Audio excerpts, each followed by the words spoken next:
আসসালামু আলাইকুম বন্ধুরা, জ্যাক প্লেন মেশিন A5E এই মেশিনের ব্যাক স্টিচ কীভাবে স্পিড কমাবেন এবং কি বাড়াবেন। দেখা যায় যে অনেক মোটা কাজের জন্য ব্যাক স্টিচ যদি স্পিড বেশি থাকে এটা সুতা কাটার সম্ভাবনা থাকে। আর সেক্ষেত্রে দেখা যায় যে ব্যাক স্টিচের স্পিড একটু কমাই দিলে তাহলে সুতা কাটে না। আপনি কীভাবে কমাবেন দেখেন, পি ধরে চাপ দিবেন, পি প্যারামিটার 0-1 আসবে। এই 0-1 দিয়ে আপনি 4 বানাবেন। 4 বানাইলে আসবে 1800, মানে 1800 দেওয়া আছে। এটা কী করবেন, এটা আপনি 1 ডে 0 বানাই দেন, তাহলে 800 হয়ে যাবে। 800 বানাইলে আপনি এটা চাপ দিবেন, এটা চাপ দিলে সেভ হয়ে গেছে।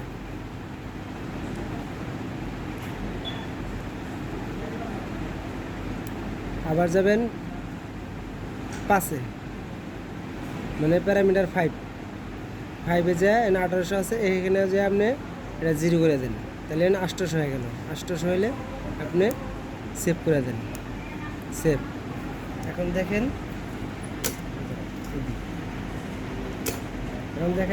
ব্যাক স্টিচ আস্তে আস্তে হইতেছে, ব্যাক স্টিচটা আস্তে আস্তে হইতেছে।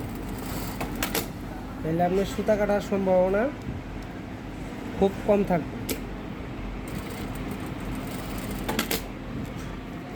দেখেন, আবার যদি আপনি দেখেন যে পাতলা কাজ করবেন, চাপটাক খায়াটাক, তখন আপনি স্পিড বাড়ায় নিতে পারেন।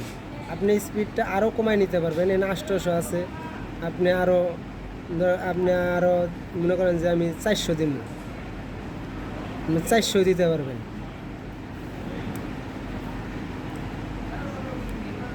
800 আছে, এনেও আমি 400 দিলাম।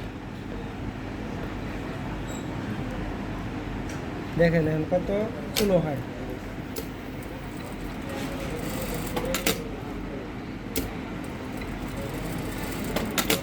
ঠিক আছে,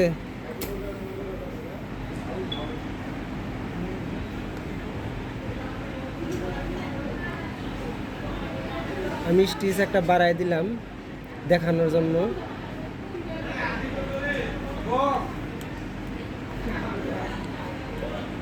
স্টিচ একটা দেখানোর জন্য বাড়াই দিলাম। দেখেন কত আস্তে আস্তে হইতেছে। ঠিক আছে, এই দেখেন কত আস্তে আস্তে স্পিড বাড়ে। দেখছেন? তাহলে স্পিড আমি এভাবে আপনি কমাবেন এবং কি বাড়াবেন। আপনি আবার বাড়াই দিলাম, 4-এ যায়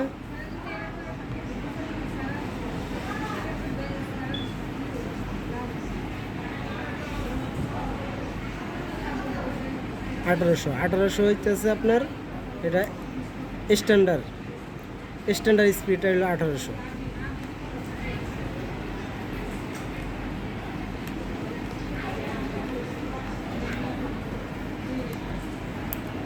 ঠিক আছে বন্ধুরা, আপনারা এইভাবে ব্যাক স্টিচ স্পিড কমাবেন এবং কি বাড়াবেন।